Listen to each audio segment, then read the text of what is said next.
खबर शामिल करते हैं लाहौर से। लाहौर हाईकोर्ट चेयरमैन पीटीआई को मुकदमात में गिरफ्तारी से रोकने का हुक्म वापस।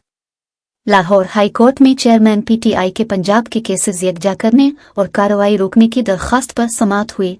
जस्टिस आलिया नीलम ने साबिक वजीर आजम की दरख्वास्त पर समाअत की।